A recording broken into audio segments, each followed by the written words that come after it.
Hello, Soul Tribe. Welcome to Soul Tribe PH. It's me, Anna, your certified international life coach and tarot and oracle card reader. So, if you want to avail my services, tarot reading, or coaching, kindly go to my website, www.anasantiago.coach. And please do follow me on all my social media platforms, Instagram, Facebook page, and TikTok, and also here in YouTube.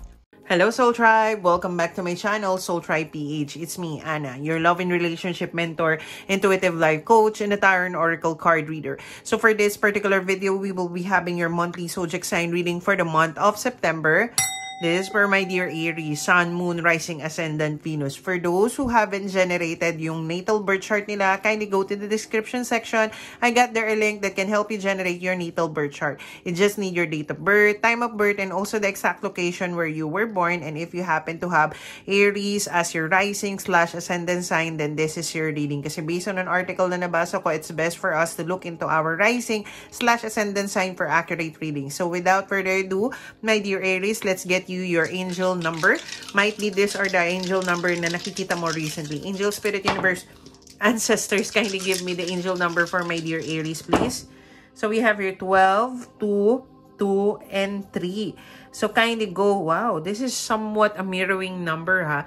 So I'm going to make this as a 3. So kindly go to Google search engine, search angel number 3223. Maaring there is a certain message for you there, my dear Aries, na kailangan mong malaman or kailangan mong mabasa. So 3223. You might be seeing a lot of 1212. 12, 12, 3, 33, 333, 11, 111, 11, 11, then 22, 222, and I'm drawn to the dalawang 8 on the side, so 88 and 888 as a confirmation of this particular reading. So you had been seeing a lot of those certain angel number recently. It's a reminder that it's time for you to keep a positive mindset. If you are focusing on the negativity, yan yung reminder na time to shift your focus. So let's see what will be the overall energy of your month of September, my dear Aries. What will be the theme? Angel, Spirit, Universe, Ancestors. What will be the overall theme, energy for my dear Aries for the month of September? Angel, Spirit, Universe, Ancestors, kindly give me the theme, the overall energy for my dear Aries for the month of September. So for this month, we have here the 5th house. So you will be focusing on things that you love or things that makes you happy. For others, you will be going out, dating. Kasi with the 5th house, it's also involving dating. And also kids. So for others, you will be bonding or having a fun time with your kids for those na may mga anak. Or you will be tending to your inner child. So for this month, it's time for you to find that sense of happiness within you. Kasi for some of you, you had been focusing on your happiness, on having a relationship, having that money, having that fame, having that certain platform wherein the real happiness is found within you. By the way that you will be grateful, thankful, contented of who you are, and what you currently have. So this month, it's time for you to find that sense of happiness within you na hindi ka mag-rely with external validation or external factors such as money, people around you. Kasi might be you had been relying on those certain external factor. For some of you, you are a people pleaser. You are longing for attention, longing for approval, longing for appreciation from other people. For those who post on social media, maaaring you are longing for likes, for comments, thirst trap, etc. So, it's time for you to find that inner most happiness. So, the real happiness is not in intangible things. Kasi pag nilalagay natin yung happiness in those certain external factor, pag hindi nangyari yon, if we weren't able to achieve those certain things, relationship, or opportunity, nilagay natin yung happiness natin doon, we'll get unfulfilled and unsatisfied. So, it's time for you to find that sense of happiness. Ano ba yung bagay that you are happy doing? That lights you up, that fills your cup, yung nakakapagpasaya sa'yo. When you do these certain things, you practice this certain skill, you are happy. masaya ka, nagiging kontento ka, nagiging fulfill ka. So this is a time for you to focus on finding that sense of happiness within you, my dear Aries. So let's see what is your current energy. What is your current energy so that you know this reading is for you, my dear Aries. What is your current energy, current situation, angel, spirit, universe, ancestors, current energy, current situation of my dear Aries, angel, spirit, universe, ancestors. Kindly give me the current energy, current situation of my dear Aries, angel, spirit, universe. So currently, you are conflicted. So might be there are chaos and conflict surrounding you. So maaring you had, kumbaga parang nagkaroon ka ng argument with other people, or there are arguments, there are conflicts in your surrounding. It's either you are conflicted, you have this certain internal battle. Nagtatalo ang puso at isipan mo regarding a certain thing. It's either career, finances, or love life. So you are conflicted. You are quite confused about certain things. And for you to be able to contemplate on that, and also might be you are quite lost kasi nga you had been relying on external factor for validation, for that sense of happiness. Now, you feel like you are emptied. Kumaga parang you are confused. So for you to be able to find this certain sense of happiness, you need to step back. You need to see the bigger picture on why things are currently happening in your life. Regardless if this is for your relationship, your love, your career and finances. Bakit nangyayari yun? What are the lessons that you needed to learn from those certain circumstances? Kasi hanggat you are not able to make a certain decision, talagang it will be hard for you to, kumbaga, navigate through this certain situation. You need to step back, you need to contemplate, you need to reassess the situation. Kasi hanggat you are too focused on things that you cannot control, which is the idea of the outcome, the relationship, people around you, you cannot control that. You cannot control their decisions and actions. The only thing that you can control, my dear Aries, is what goes on your mind and what are the decisions and actions that you are going to make. So what is the obstacle that you needed to overcome this month? So, ayan. Nahulog tuloy. So might be what you needed to overcome, my dear Aries, is the negativity, the fear, the doubts, the anxiety, obsessions, or vices. Maaring you are having this certain toxic habits such as binge eating, porn, etc., or vices such as drinking, smoking, drugs, medicine, or sex, or any other vices. Yun yung nagiging obstacles mo to find that sense of happiness. Kasi nga, you had been relying on this certain external factors, kasi nga, sense of happiness for others. So, you are relying on those certain sense of happiness. Kaya, you are now feeling lost, feeling conflicted. Kasi nga, nakarely ka na yun yung sense ng happiness for you. So, this is a time for you to contemplate na ano ba yung mga bagay-bagay that makes you happy na hindi based on those certain situations or certain circumstances. So, this is an obstacle that you needed to overcome. So, yung old habits, patterns, way of thinking, yung mga ginagawa mong mannerism. So, those are the obstacles that you needing to overcome, my dear Aries. So, what will be the possible outcome or the action needed from you, my dear Aries? What is the action needed from you or the outcome? Angel, Spirit, Universe, Ancestors, kindly give me the answers. What is the outcome? The actions to be taken by my dear Aries, Angel, Spirit, Universe, Ancestors. So, it's time for you to tap into your emotional maturity.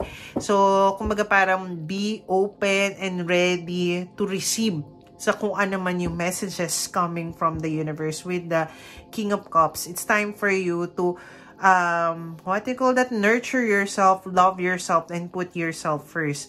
It's time for you to be specific. It's time for you to cut off this certain old habits, mindset, people, situation, opportunity that is no longer serving your highest good.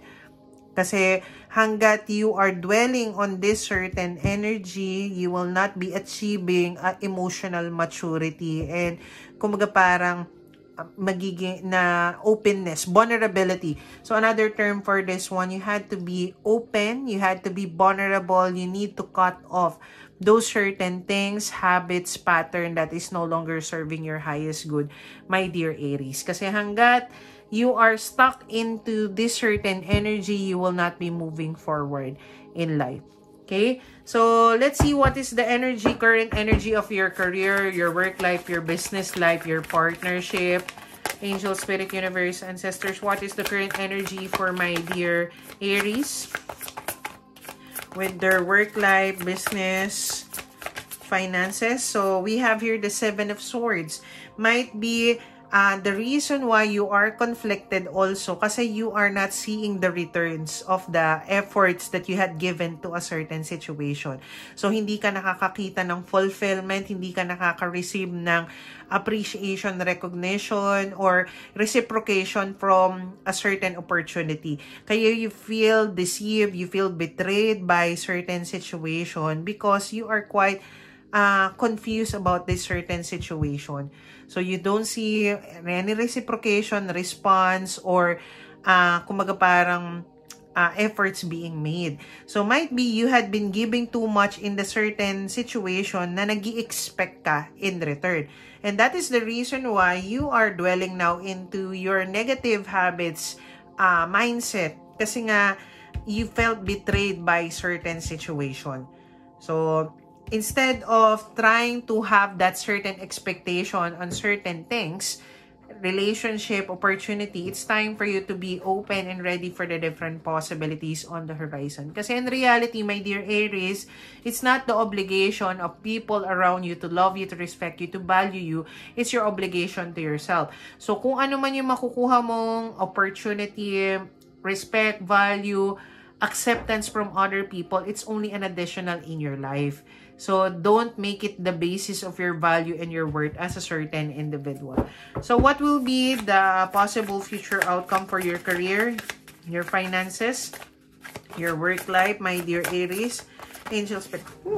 So, once you focus on you, once you, kumbaga parang create ka ng balance that you are not overgiving too much of your time, love, effort, and energy to people, opportunity with your business and your career, you will be finding peace, harmony, balance within you. It's time for you to find the soulmate within you. Do things that is aligned to your highest good. So do things that would light you up. Do things that would make you happy and fulfilled. Kasi nga, you had been focusing on doing things that is out of alignment sa'yo. Kaya that is the reason why you are conflicted and you feel betrayed and unfulfilled and unsatisfied with certain things regarding this or opportunity. Kasi nga, it's not, kumbaga, it's not the decisions or not the certain path for you. So, it's time for you to reassess ano ba yung mga bagay that lights you up, what are the certain opportunities, certain pastime or things that you are doing that makes you happy, fulfilled, and satisfied. So, it's time for you to soul search within yourself. For you to have harmonious relationship, partnership with other people, you need to create that harmonious relationship with yourself first. Be your own best friend, lover, and number one supporter, my dear Aries. So, let's see what is the energies of your relationship. When we say relationship, it regardless if you are in a certain connection, relationship, boyfriend, girlfriend, husband, or wife, twin flame, soulmate, it doesn't matter kung nasa relationship ka or single kasi the first relationship that you have is yourself, with yourself. Kasi how you are treating yourself is a mirror of how you will be receiving it from other people around you. So let's see what is the current energy of your love life or relationship, my dear Aries. What is the current energy? So the Sun. So yung current energy mo, current energy of your relationship might be you made this person or the connection your happiness, or you are relying on that certain relationship for the value, respect, love, and happiness. Again, it's not the obligation of your partner or the relationship to love you, to respect you, to value you, and make you happy. It's your obligation to yourself. So, kung ano man yung makukuha mo from this certain relationship, it's only an additional. Okay? So it's time for you to find that sense of happiness within you. Don't put your happiness sa kung kailan mo lang makukuha yung opportunity, yung relationship, yung reconciliation, kung kailan mo lang mag-meet yung the one. Kasi if you're just going to put your happiness when those certain things happen, pag hindi nangyari yun, if didn't manifest into your reality, you'll end up unfulfilled and unsatisfied. So it's time for you to find that sense of happiness within you. Might be for others of you, you have an inner child wounds. Maaring during childhood, you weren't able to experience that sense of happiness and you are looking that certain happiness in having a relationship and having a partner. Wherein, yung happiness that you are looking for is found within you by the way that you will be grateful, thankful, contented of who you are, and what you currently have. So, stop comparing yourself to others. Stop looking into other people's progress. Stop for those who had a third-party interference. Stop comparing yourself to the third party, to other people, to other connection. Kasi the more that you are relying on that as your basis, the more that you will end up unfulfilled and unsatisfied. So, let's see what will be the possible future outcome of your relationship. Possible future outcome of your relationship. So, wow! King and Queen of Cups. So, it's time for you to nurture yourself, mother yourself. As I've said, maaring you had an inner child wounds that you needed to heal from. And this is the time for you to mother yourself. Be the mother that you weren't able to experience. Kasi majority of us or some of us have a mother wound. When we say mother wound, you weren't able to experience the nurturing love of a mother. So, might be your mother love you in a different way, such as by giving gifts, material things. It's not the nurturing one. So, instead of looking for a partner to nurture you, to love you, to respect you, to value you, it's time for you to mother yourself, love yourself, value yourself, and respect yourself. Kasi having a relationship and having a partner, it's only an additional. And for some of you, I know you love your person. For those who are in a relationship, instead of mothering your partner, the key to healthy relationship is not only fixing the relationship and establishing the relationship, it's also fixing yourself first. Okay? So, let's see what is the oracle guidance for you, my dear Aries. What is the oracle guidance for my dear Aries? Angel, Spirit, Universe, Ancestors. Oracle guidance for my dear Aries. Angel, Spirit, Universe, Ancestors. So, oracle guidance, we have your Master Buddha. Increase awareness, deep connection, trust your inner voice. So, it's time for you to feel abundant within you kasi the abundance that you're looking for, the happiness that you're seeking, the love that you're looking for is found within you. We tend to look it on the external, yung love, care, value, respect, that having a relationship, having that money, those certain things is only an additional in our life. It's time for you to find that sense of fulfillment, happiness within you by being grateful, thankful, contented of who you are, what you are, and what you currently have. Last one for the oracle guidance, this one to come out. So, Commander Ashtar, call to action. Take charge, lead by example, walk your talk. So, it's time for you to take accountability, take responsibility of your own life. Lead by example, meaning to say, give yourself the kind of love, care, value, respect that you deserve kasi you're the one who set the bars. You're the one who set the standard on how you're going to receive it from others, not the other way around. Kung mas pinapahalagahan mo yung ibang tao, you're prioritizing other people other than yourself, you're giving them an example on how they will be doing it to others but not to you. So, let's see what is the messages from your spirit guides. Ancestors, spirits guide. Okay, this one. Okay, this is 2. So, we have here Walrus. Remain vigilant about the current situation. Pay attention to signs and omens. Let them dictate your choices. So, you are divinely guided. So, everything that you're experiencing, my dear Aries, is meant for you to experience. You just need to pay attention. Kasi universe, your spirit guides, your ancestors communicating to you. Kaya lang you are not listening. So, they are communicating to you through angel numbers, tarot readings katulad nito, yung mga quotation, music, universe is communicating to you. You just need to pay attention. So, paano ka magpa-pay attention? Find time to be at the moment. Stay present. Find time to pause, rest, contemplate on certain things. Kasi hanggat you are too preoccupied, if you are into your head, hanggat you are focused on the problem, you will not be able to make the right choices. So, kailangan mo mag-step back para ma-reassess mo yung situation. So, we have here the tiger. You're being called upon to provide leadership. So, trust that you're capable of doing so. So, again, this is a call to action. So, it's time for you to take accountability, take responsibility of your own life. It's no one's obligation to love you, to respect you, to value you. It's your obligation to yourself.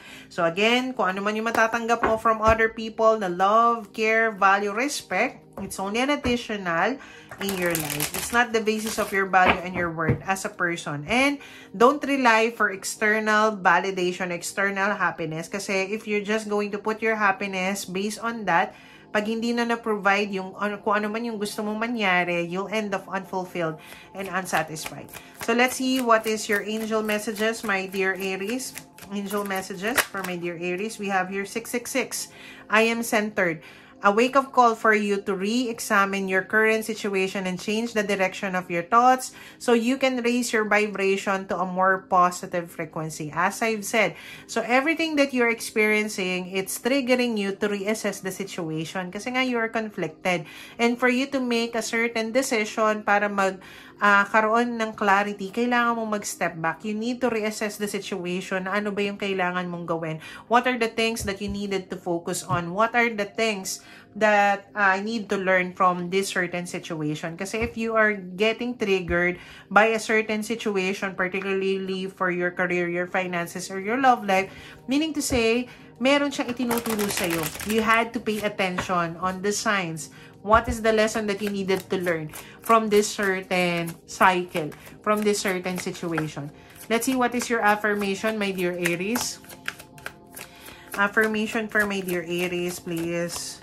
So we have here, I am listening to my intuition and being guided every step of the way. It's time for you to listen to your intuition. So as I've said, you are not listening. Universe is communicating to you. This is a time for you to listen. Pay attention to the signs, the angel numbers that you had been receiving, my dear Aries. So this is what I got for you, my dear Aries. If this happened to resonate with your situation, kindly do give me a comment, like, and share this video. And don't forget to click the subscribe button and the bell button for you to get notified of my latest updates here in my channel. And if you wanted to avail your personal reading, your general reading, kindly go to the description section to know the details on how to avail my services, or kindly go to my website www.anasantiago.coach. Nandun po yung mga services ko, tarot reading, coaching program, which is Heartful Connection. Please do check it out.